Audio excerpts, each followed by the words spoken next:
Boa noite a todos, sejam todos bem-vindos a uma noite de estudo no Centro Espírita Equilíbrio. Gostaria de cumprimentar a todos os presentes, cumprimentar aqueles que nos acompanham de forma online, agradecer a Deus por essa oportunidade e aos bons espíritos pela presença. Hoje, dando continuidade aos nossos estudos da Gênese, né? A Gênese, obra a qual precisa ser esmiuçada e lentamente interpretada para uma boa compreensão. Não é uma obra de fácil compreensão, entretanto, creio que juntos teremos um bom resultado, né? Conto com a participação de vocês, as dúvidas, perguntas que assim surgirem, para conseguirmos assim evoluir em conjunto, né? Então, com a vigília de Deus, damos abertos nossos estudos dessa noite. Paramos na página 32 do capítulo 1º, item 38, tá? Ainda em Revelações. Vamos lá, por favor. 38. Sem a pré-existência da alma, a doutrina do pecado original não seria somente inconciliável com a justiça de Deus, que tornaria todos os homens responsáveis pela falta de um só. Seria também um contrassenso, e tanto menos justificável quanto, segundo essa doutrina, a alma não existia na época a que se pretende fazer que a sua responsabilidade remonte. Com a pré-existência, o homem traz, ao renascer, o germen das suas imperfeições, dos defeitos de que se não corrigiu e que se traduzem pelos instintos naturais e pelos pendores para tal ou tal vício. É esse o seu verdadeiro pecado original, cujas consequências naturalmente sofre, mas com a diferença capital de que sofre a pena das suas próprias faltas e não das de outrem. E com a outra diferença, ao mesmo tempo consoladora, animadora e soberanamente equitativa, de que cada existência lhe oferece os meios de se redimir pela reparação e de progredir, quer despojando-se de alguma imperfeição, quer adquirindo novos conhecimentos, e assim até que, suficientemente purificado, não necessite mais da vida corporal e possa viver exclusivamente a vida espiritual, eterna e bem-aventurada. Pela mesma razão, aquele que progrediu moralmente traz, ao renascer, qualidades naturais, como o que progrediu intelectualmente traz ideias inatas. Identificado com o bem, pratica o esforço, sem cálculo, e, por assim dizer, sem pensar. Aquele que é obrigado a combater as suas más tendências vive ainda em luta. O primeiro já venceu, o segundo procura vencer. Existe, pois, a virtude original, como existe o saber original e o pecado, ou antes, o vício original. Muito bem. Então, vamos interpretar este importante item dentro da construção da Gênese. Já demonstrando a grande diferença entre a Gênese bíblica e a Gênese espírita, né? Qual é a principal diferença? Atribuindo a questão da justiça divina. Na Gênese bíblica, nós, na Gênese católica, nós somos consequências do pecado original. Ou seja, nós iremos reparar o erro de outrem. A raça adâmica, entre Adão e Eva, acometeram o pecado original, e todos nós nascemos com esse pecado original, o qual precisaremos reparar através do batismo e das nossas ações na Terra. Já na interpretação espírita, nós reparamos aquilo que nós fizemos. Nós não podemos reparar o pecado de outra pessoa, a não ser o de nós mesmos. Qual dos dois cenários parece mais justo para vocês? Reparar o erro de um ancestral de 6, 7, 8 mil anos atrás, ou reparar os seus próprios erros? Reparar os nossos próprios erros. Pois bem, A justiça divina nos traz a entender, interpretar e reparar as nossas próprias faltas. Deus é justo porque nos dá a oportunidade da redenção diante das nossas próprias ações. Quando vivenciamos experiências materiais, acumulamos créditos e débitos. Débitos os quais precisarão ser reparados. O arrependimento é a primeira ação do Espírito. A reparação é a efetiva. Verão mais à frente que falaremos de perispírito e as impressões que isso causa, né, no nosso corpo espiritual, mas o maior ensinamento que a Gênese nos traz é que enquanto nós tivermos que reencarnar, nós estamos depurando o nosso espírito das nossas próprias faltas. Portanto, o pecado original nos pertence e não pertence a mais ninguém. Eu não vou pagar o de João, o de Ana ou o de Adão. Eu vou pagar o meu. Né? E aí, Deus, diante disso, torna-se justo. Por que atribuir a uma criança recém-nascida pecado de 15, 20 encarnações anteriores que nem lhe pertenceram? Agora, é normal você atribuir a uma criança recém-nascida as faltas da sua vida anterior, que muitas vezes precisa vivenciar através das suas enfermidades, das suas dores, durante toda a vida. Boa noite a todos. Irmão, sendo assim, algumas crenças dizem que o batismo, no início, na infância, liberta aquela criança do pecado original. E nós sabemos que, racionalmente, isso não tem, na verdade, uma consequência real, porque somos nós, os nossos próprios atos, que vão nos libertar desse pecado que cometemos em vidas anteriores. Vamos lá. O pecado original da Igreja Católica, né, que é libertada através do batismo, tem os seus pontos positivos, nós vamos tratá-los agora. Mas não tem a sua lógica. O pecado original não pode pertencer a outrem a não ser a nós mesmos. O nosso primitivismo é que gera a estagnação ou o primitivismo do nosso espírito, é um reflexo direto, né? Entretanto, quais são as vantagens da Igreja Católica enxergar assim? Vamos falar da religião que mais tem adeptos no planeta, né? Então, é importante interpretar os pontos positivos. Quando eu creio que batizando o meu filho, eu estarei livrando ele do pecado, de certa forma eu estou aproximando ele de Deus. Estou introduzindo ele em uma religião. Então, essa é a parte positiva. Quando eu levo o meu filho na missa, no batismo, ou no culto, ou no centro espírita, eu estou aproximando ele de Deus. E é isso que eu quero. Eu quero educar sem ter medo de introduzir Deus.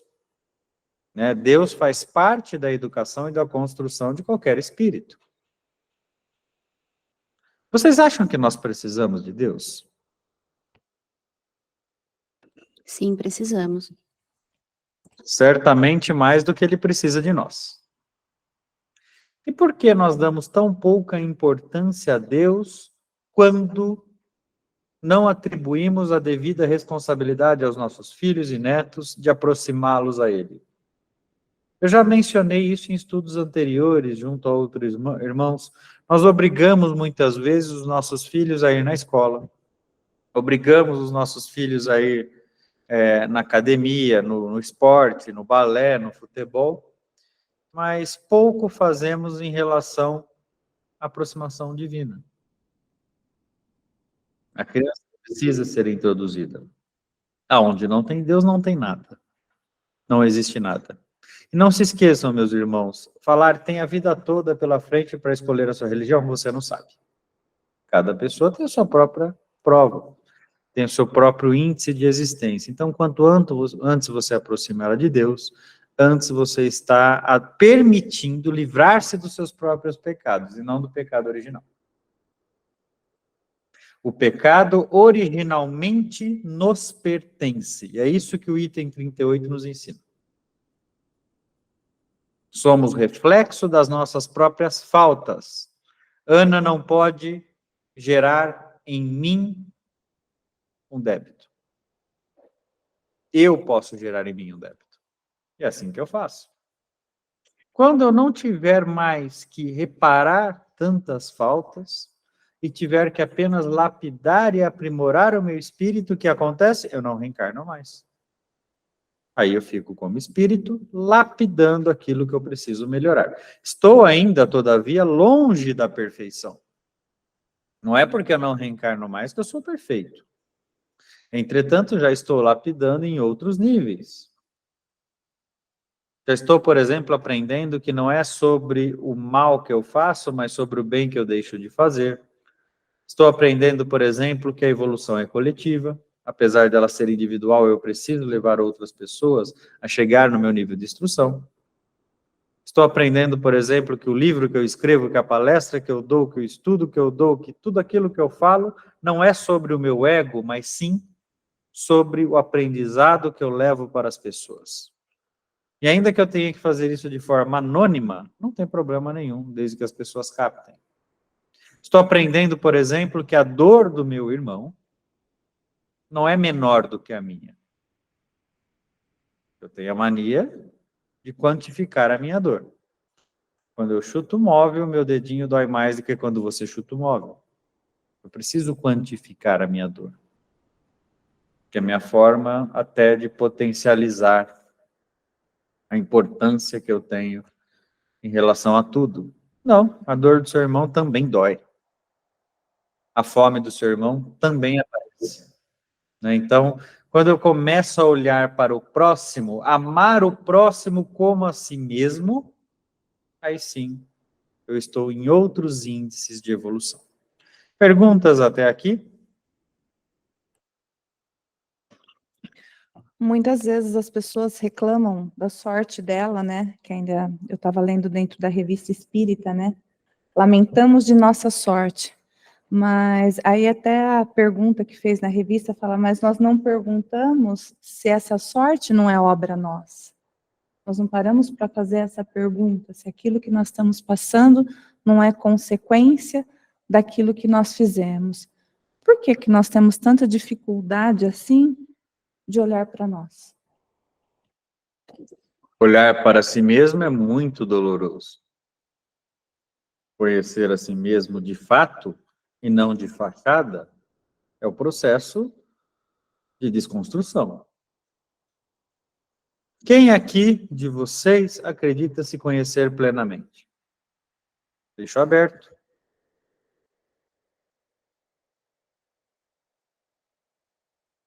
Conhecer, pois não?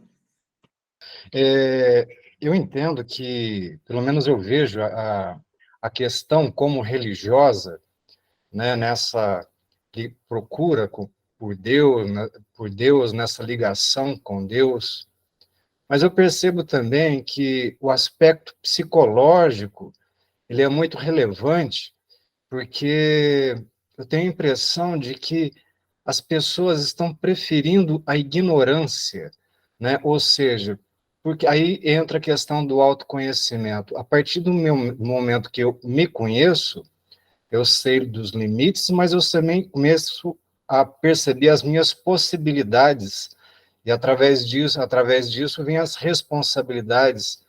Então, parece que a zona de conforto tem sido mais interessante, né? Do que... Por isso que eu falo da questão psicológica. A questão religiosa, muitas vezes, ainda ela não visa o autoconhecimento. Eu prefiro continuar acreditando em milagres, que tudo vai ser resolvido pela misericórdia divina. É uma impressão que eu tenho. Uma impressão muito correta, irmão Luiz. Né? Na verdade, bastante precisa. O que acontece é o seguinte, que eu não quero encarar as coisas como elas são. Na iminência de uma fatalidade, na iminência de uma doença, de uma enfermidade, quando eu tenho um familiar querido, por exemplo, no hospital, internado em uma UTI, eu quero acreditar que Deus possa realizar um milagre e tirá-lo dali. Eu não quero acreditar que ele está ali porque ele fez por merecer. Eu não quero que ele acreditar que ele está ali, por exemplo, porque é a purificação e é bom para ele. Eu quero, dentro do meu egoísmo, aquilo que é bom para mim. E o bom para mim é levá-lo para minha casa, saudável novamente. Então, o fator psicológico ele é muito relevante. É fácil estudar o espiritismo, difícil vivenciar o espiritismo, viver o espiritismo. E se Deus resolve levar o seu pai, a sua mãe, o seu irmão, o seu filho? E se chega a hora de partir, o seu animal de estimação? Qual que é a sua reação? Você solidifica a sua fé e coloca a vida deste amado nas mãos de Deus? Ou você se revolta com ele? A dor, quando bate em nossa porta, nem sempre nos ensina, às vezes nos afasta. E não é nem por falta de intelecto. Muitas pessoas preferem a ignorância. Se afastam dos espíritos, se afastam dos estudos, porque preferem a ignorância. É difícil ouvir aquilo que é verdade. A verdade dói, mas a verdade constrói. Eu prefiro acreditar na minha própria verdade. A mente humana, e quando falamos de fatores psicológicos, ela prega peças em nós. Nós criamos a nossa própria história, o nosso fantoche. Eu consigo olhar para o espelho e não enxergar as minhas imperfeições. Eu crio aquilo que é perfeito aos meus olhos. Freud explica isso. Visão seletiva. Eu seleciono aquilo que me importa. No plano espiritual não é diferente. Em relação aos espíritos, em relação à religião. Então, por que algumas religiões têm um poder de adeptos muito grande, uma explosão de adeptos? É natural. Quando eu grito nos palcos da minha igreja que aqui você vai sair curado, eu atraio as pessoas desesperadas que precisam dessa cura. O espiritismo ele é menos atrativo nesse aspecto. O espiritismo fala assim, você pode até sair curado, mas vai depender da sua fé e do seu merecimento. Você tem que ter os dois. A fé você pode controlar, o merecimento você já fez por merecer ou não. Você pode fazer daqui para frente. Então não é tão interessante ser espírita. Aqueles que se afastam do espiritismo, muitas vezes são seres altamente intelectualizados e buscam outras religiões de porta larga. O que eu prefiro? Pecar a minha vida inteira, depois pedir perdão para um padre e ir para o paraíso? Ou prefiro pecar a minha vida inteira e sofrer a próxima inteira? Afinal, fiz por merecer. Então, muito bem pontuado isso que o irmão colocou, né? Aliás, comentários muito construtivos, né, do nosso querido irmão, porque vem justamente para nos fazer pensar em relação aos meus atos. Agora que está tudo bem, que vocês veem, por exemplo, a maior parte das suas vidas equilibradas, o estudo não machuca. Agora, quando eu vejo o desequilíbrio iminente, não, mas deve ter, mas Deus vai... Eu começo a cancelar mentalmente. Deus vai me dar o milagre. Deus vai me dar o milagre. Só que eu ouço muito pouco aqui do plano espiritual, por exemplo, irmãos da Terra dizendo, vou fazer por merecer o milagre. Aí sim, né? Aí sim. Vou movimentar. Então, por exemplo, Deus, porventura, acreditou que o câncer não deveria levar a minha vida nessa existência. Tive o câncer e me curei. O que eu preciso fazer? Mudar o meu estilo de vida. Drasticamente. Se eu continuar comendo do mesmo jeito, fazendo do mesmo jeito, fumando do mesmo jeito, bebendo do mesmo jeito, eu vou ter outro câncer. Talvez eu não tenha tanta sorte, é uma questão de probabilidade. Deus resolveu controlar a minha glicemia, não tenho mais diabetes. O que eu devo fazer? Mudar o meu estilo de vida. Se eu continuar comendo massa doce, eu vou ter a diabetes. Deus me deu uma segunda chance e não fez com que o infarto poderia me desencarnar. O que eu devo fazer? Devo cuidar da minha vida, movimentar o meu espírito, fazer exercício, fazer exames de rotina, controlar a minha pressão. Então, eu tenho que ajudar o céu a me ajudar. Ajuda-te e o céu te ajudará. Bate e a porta abrir-te-á. Preciso colaborar com a espiritualidade. E aí entramos em outra questão de alta relevância. Se você procura uma casa espírita porque está sendo obsediado, se você vem para a casa espírita para livrar a pleiade de espíritos ruins que te acompanham, você está indo no lugar errado. Primeiro procure um psicólogo, depois procure a casa espírita. A casa espírita pode tirar uma pleiade de 3 milhões de espíritos do seu lado. Na esquina, eles te pegam novamente. Porque a vibração é sua. Os pensamentos são seus. Aquilo que você não modifica, te define. Então, um tratamento espírita correto é aquele que trata a alma, o corpo e a mente. Você tem que sair de uma casa espírita entendendo que tudo aquilo que o cerca é reflexo dos seus pensamentos.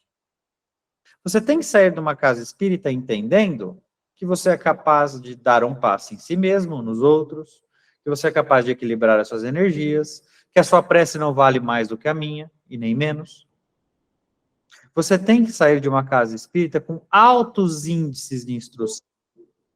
Instrução suficiente para que não mistifique, para que não animize, para que não culpe os que já foram. Nós, espíritos, estamos de mãos atadas em muitas das questões. Nós gostaríamos de ajudá-los, mas algumas dependem de vocês. Se você convida Bruna, Luiz e Ana para sua casa, você vai receber a Ângela? Eu preciso convidar a Ângela para a Ângela vir na minha casa. Se eu convido Bruna, receberei Bruna. Se eu convido Rejane, receberei Rejane. Se você convida bons espíritos a estarem do seu lado, e como que eu convido? Através das minhas ações. Vejo muitos jovens, muitas vezes, se queixando, eu não acho a pessoa certa, eu não acho um amor da minha vida. Onde você procura? Onde você convive? Quais são as suas buscas? Vejo muitas vezes, eu não acho o emprego que eu gostaria, eu não consigo, mas quanto você se instruiu? Qual curso você está fazendo agora para aprimorar a sua habilidade? Qual é o nível do seu empenho? Ah, mas eu não consigo a saúde que eu gostaria. Peraí, você perdeu o peso que você precisava? Você equilibrou a alimentação? Você está fazendo o exercício? Então, na vida e na morte é a mesma coisa. Na vida espiritual ou na vida material, nós precisamos fazer por merecer. A colheita não vem gratuita, nós precisamos plantar. Deus não jogará em nossas mãos a definição daquilo que nós precisamos. É apontar para a fé e remar. Não adianta, não tem como. É a lei da causa e efeito. Toda causa gera um efeito proporcionalmente relativo. Se eu fiz o bem, receberei o bem. Se eu fiz o mal, receberei o mal. E não podemos subestimar o poder da mente e dos pensamentos nesse processo. Ah, eu estou tão triste, eu estou tão infeliz, a minha vida não vai para frente. Não vai mesmo. Quando você fala isso, você já definiu que sua vida não vai para frente. Olha, estou infeliz, mas vou ficar bem. Pronto. Já está projetando a mudança. Nesse momento, você abre a porta para que eu possa chegar do seu lado espiritualmente, estender a mão e te ajudar. Agora, se você fecha a porta, como que eu vou abrir? O espírito, ele pode sim ultrapassar portas materiais, como vocês veem nos filmes, né? Paredes, mas não podem ultrapassar portas psicológicas. Essas precisam ser abertas. Perguntas? Pois não. Eu estou com uma frase que eu li e fiquei bastante remoendo, a frase de João, a verdade vos libertará, que já é dito desde lá do tempo bíblico. Seriam essas verdades hoje da gente se ver e ver a verdade dos ensinamentos do Cristo? Vamos com calma. Frase de João. Conhecereis a verdade vos livrará. Né? Primeira pergunta que eu te faço. Libertará do quê? Da ignorância. E o que é liberdade? É ser livre de si mesmo, do que vos aprisiona. Ser livre é conhecer as suas próprias limitações e tudo aquilo que limita o seu caminhar. Eu me liberto no momento em que eu me conheço. Sem me conhecer, eu não me liberto. Eu estou preso na minha própria fantasia. E quanto mais eu fujo, então, dessa verdade, mais eu me aprisiono? Seria isso? A profundidade de João nessa frase é um pouco maior, no sentido do seguinte: no momento em que você conhece a si mesmo, você tem todas as ferramentas necessárias para modificar o seu ser e se tornar alguém livre. Se eu não sei que eu preciso cuidar do meu braço, eu vou cuidar? Preciso conhecer. Então, conheci, reconheci e modifiquei. É um processo. Quando falamos em conhecer a verdade, é conhecer a Deus. Verdade, a única verdade imutável, são as leis de Deus. Então, as leis de Deus podem e irão nos modificar no momento em que nós a cumprirmos. Para isso, eu preciso conhecer a mim mesmo e remar. É um processo. Obrigada. Eu agradeço. Mais alguma pergunta? Vamos lá. 39. O espiritismo experimental estudou as propriedades dos fluidos espirituais e a ação deles sobre a matéria. Demonstrou a existência do perispírito, suspeitado desde a antiguidade e designado por São Paulo sob o nome de corpo espiritual, isto é, corpo fluídico da alma, depois da destruição do corpo tangível. Sabe-se hoje que esse invólucro é inseparável da alma, forma um dos elementos constitutivos do ser humano, é o veículo da transmissão do pensamento e, durante a vida do corpo, serve de laço entre o espírito e a matéria. O perispírito representa importantíssimo papel no organismo e numa multidão de afecções que se ligam à fisiologia, assim como à psicologia. Bom, falando um pouco sobre o perispírito, né? E quando falamos em espiritismo experimental, mostramos uma das principais características do espiritismo, né? Que é o estudo incessante, o acompanhamento científico, as experiências. Vamos entender que Allan Kardec, quando iniciou o processo, primeiro experimentou, né? Ele estava ali como um cientista mesmo, estudando todas as características, os fenômenos e assim sucessivamente. E a ciência moderna, ela traz consigo o estudo da energia, o estudo dos fluidos e o impacto que isso gera no nosso organismo.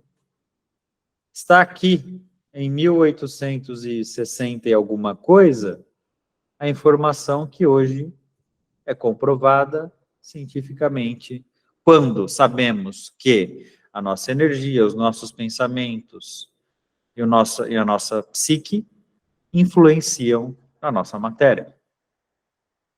Precisa sair uma matéria científica na Science dizendo que 90% dos casos de câncer de mama tem fundo emocional, para que as pessoas acreditem. Precisa sair uma matéria em outra revista de renome científico para entendermos que pessoas que têm a fé em dia tendem a curar-se mais rapidamente de suas enfermidades. Mas, na verdade, isso já está aqui. Não é novidade para aqueles que leram. A ciência até ficou um pouquinho para trás das informações dadas outrora pelo plano espiritual. Está aí. Entender o perispírito é entender a sua continuidade durante e após a matéria. As transmissões fluídicas, o fluido universal, o fluido vital, o fluido magnético, as transmissões através dos passes, as transmissões através dos pensamentos, das intenções, das preces. Tudo isso que paira no dia a dia de vocês, apesar dos seus olhos não poderem enxergar. Não é porque vocês não veem que não existe. Temos que ser menos São Tomé em algumas questões. Não é porque não veem que não existe. Porque aquele que não crê, mesmo quando vê, não crê. Ele vai dar uma outra justificativa. Esse é o problema de não crer. Quando eu não acredito em algo, eu não acredito em qualquer hipótese.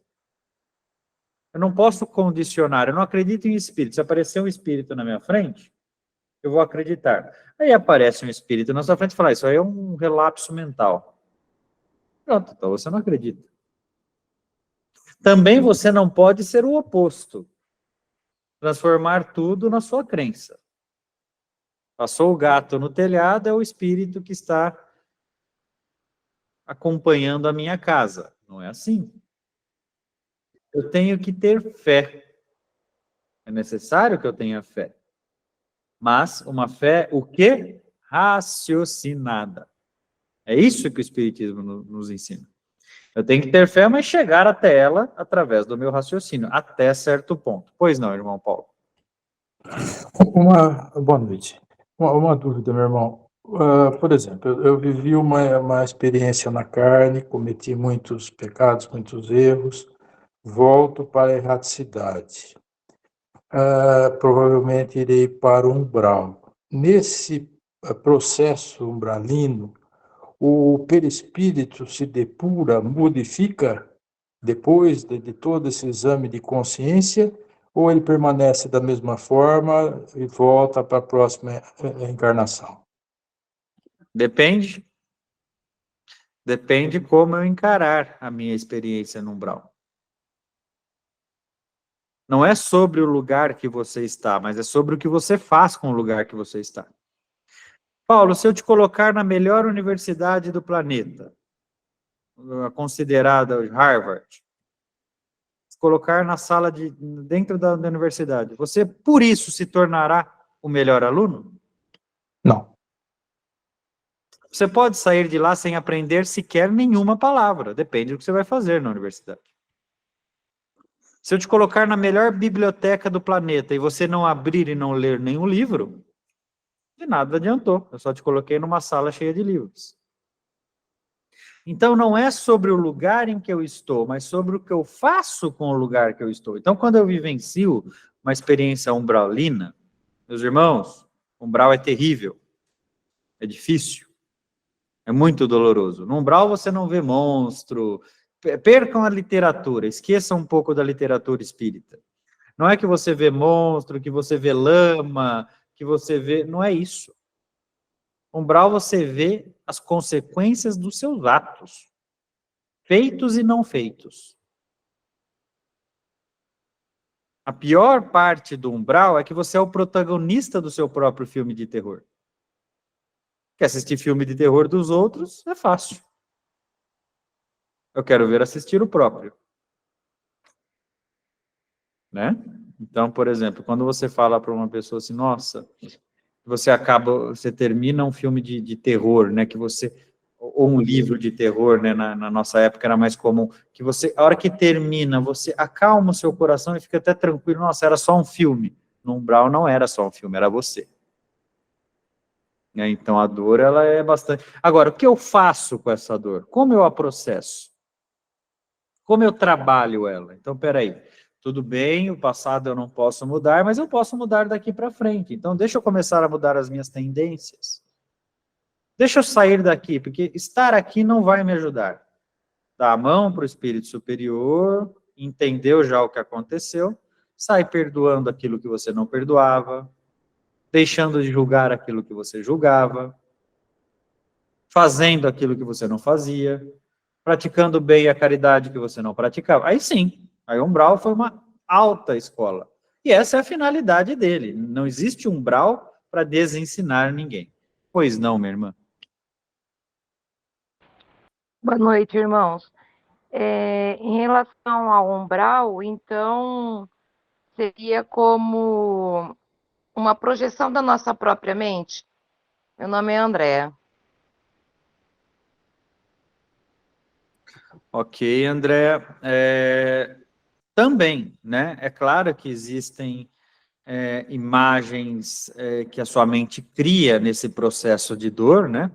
Mas você é a protagonista, né? A projeção dos males vividos em encarnações anteriores ou na última, né? Depende de cada caso, mostrando para você o porquê você sofreu determinadas expiações e provas e o porquê foi merecido.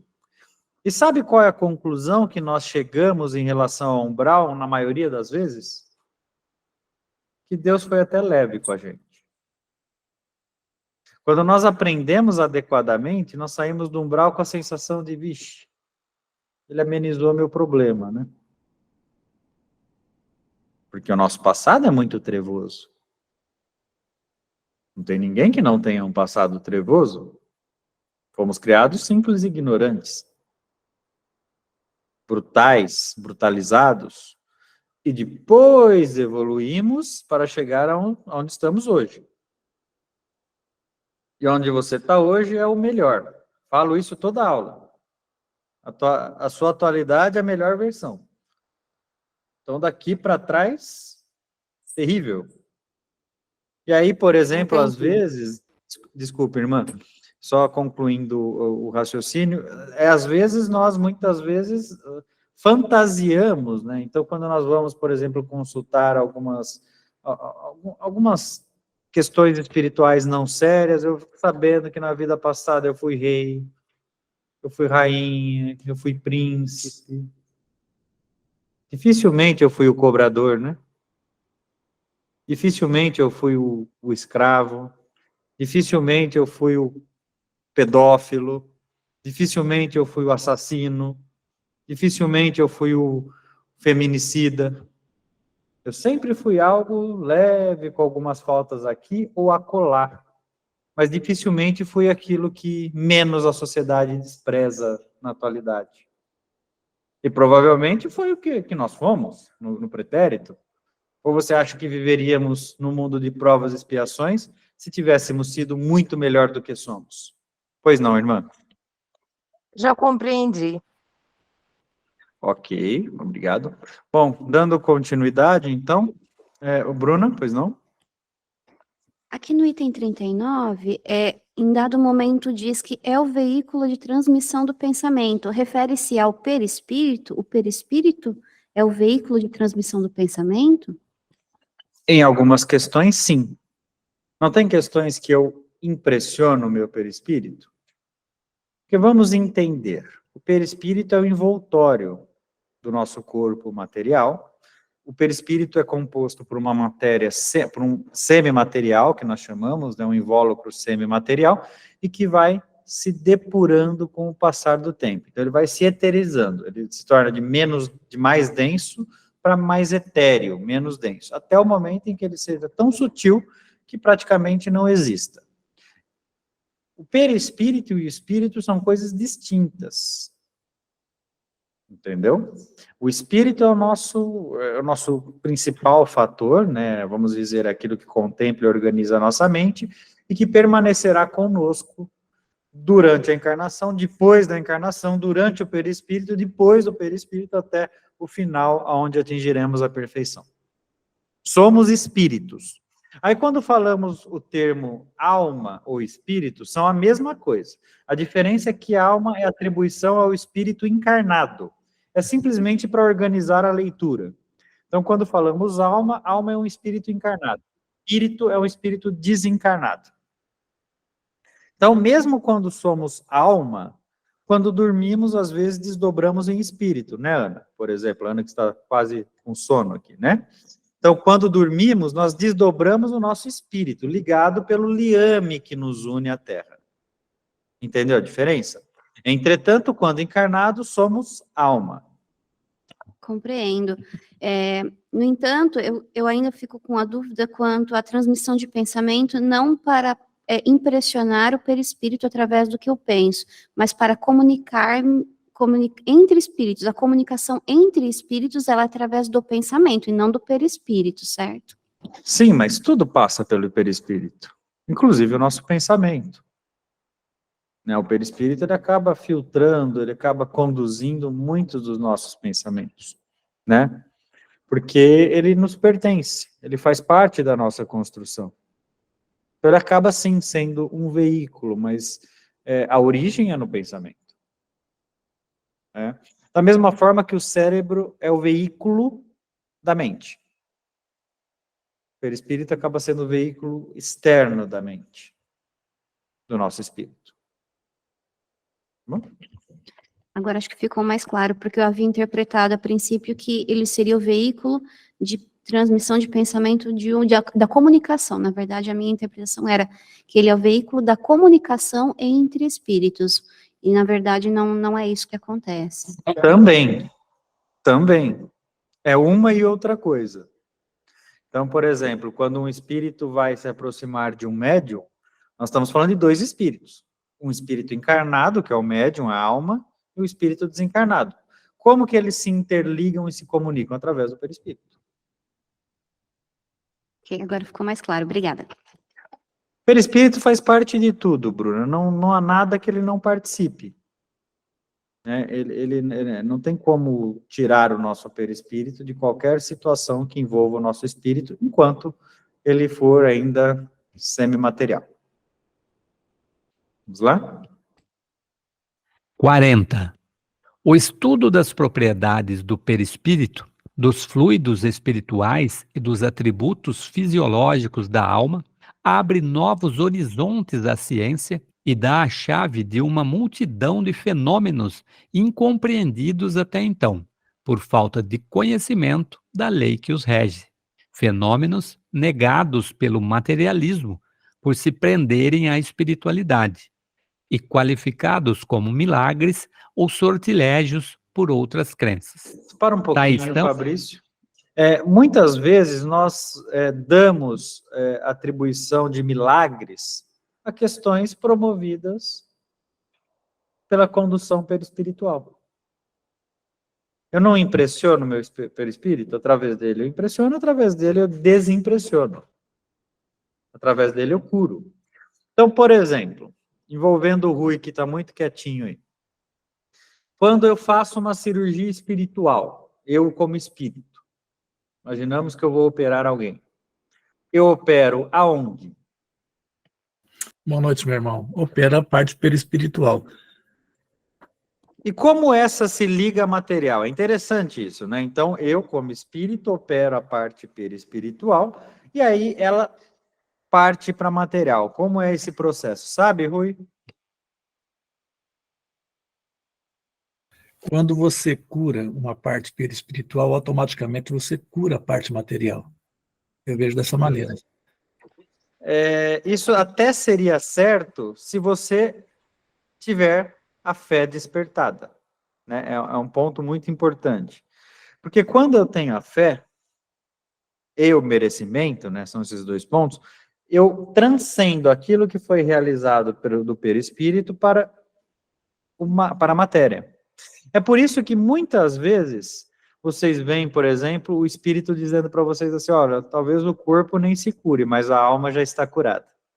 Por quê? Porque ele operou no perispírito, tá feito.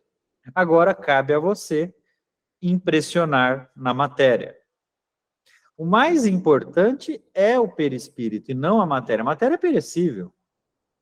Entretanto, a matéria é uma consequência desse perispírito, né, daquilo que é feito. Então, por exemplo, quando o Júlio, quando os espíritos fazem as suas operações, eles trabalham no perispírito daquilo que é existente e transcende para a matéria com esses dois fatores aí, que nem o Rui disse. Transcende para a matéria com esses dois fatores, fé e merecimento. Pois não.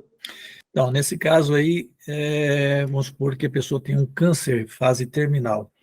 Os espíritos fazem o trabalho deles curando a parte perispiritual, porém, a matéria já não tem mais conserto, aí ele desencarna. Retornar na espiritualidade, a doença que tinha no perispírito, ela já está praticamente já bem encaminhada à cura? Essa parte de a matéria não tem mais conserto, eu já vi muitas coisas na existência, viu, Rui? Sempre tem conserto, se Deus quiser, tá? Eu já vi pacientes em morte cerebral voltarem à vida, tá? Neste nível de cura, né? Entretanto, eu entendi sua pergunta, tá? Quando o paciente, por algum motivo, não cura o corpo, como ele chega na espiritualidade? Depende dele, Rui. Depende dele. Se ele aceitar que o corpo e a matéria e a doença não o pertencem mais, todo o tratamento que foi feito no perispírito surtirá efeito. Porque o que o Júlio, no caso, fez com esse irmão foi antecipar o trabalho que ele faria na erraticidade. Quando você chega numa colônia espiritual e é tratado, você é tratado no perispírito. Então, quando você faz numa casa espírita, você foi tratado no perispírito, se você não impressionar, não mentalizar tudo isso, a hora que você sai do seu corpo, você já não tem mais a dor, você já não tem mais o peso daquilo que aconteceu. Mas na prática, não acontece muito assim. Na prática, nós percebemos que as pessoas demoram para livrar-se das questões materiais. A pessoa acredita que o carro ainda é dela, que a casa ainda é dela, que o corpo ainda é dela, que a dor ainda é dela. Você pergunta muitas vezes numa mesa mediúnica por espírito, como você está se sentindo? Ele fala, estou com dor nas costas. Mas como dor nas costas? Ele não tem mais costas. O corpo dele é um perispírito, ele não tem. Aí o doutrinador ou o orientador, como os irmãos preferem, o que o orientador faz? O orientador pega e diz o seguinte, olha, você já desencarnou, essa dor, eu vou te curar. Põe a mão sobre as costas. Na verdade, o orientador não está fazendo absolutamente nada, está trabalhando mentalmente na cabeça daquele irmão para mostrar que a dor não existe mais. E aí, esse irmão, acreditando na persuasão desse orientador, passa a não sentir mais a dor. Como ele pode não acreditar e permanecer com a dor 1000 anos? Né? Então, cabe a cada um, né? Não subestimem a nossa teimosia. Nós somos teimosos. Muitas vezes a gente parte do plano espiritual, do plano material, e permanece no espiritual com a mesma teimosia. É porque isso, cristalizando as nossas questões, não se conhecendo, justificando as nossas mazelas. E às vezes nós saímos desses períodos umbraulinos e ficamos na erraticidade, meio que vagando entre o mundo material e acreditando que o motivo das nossas dores e das nossas faltas são os outros e não nós mesmos. Então, se alguém me assassinou, vou querer ficar perturbando a pessoa que me assassinou. Se eu tive uma falha médica, vou perturbar o médico. Se eu infartei, vou culpar a família que me deixou nervoso.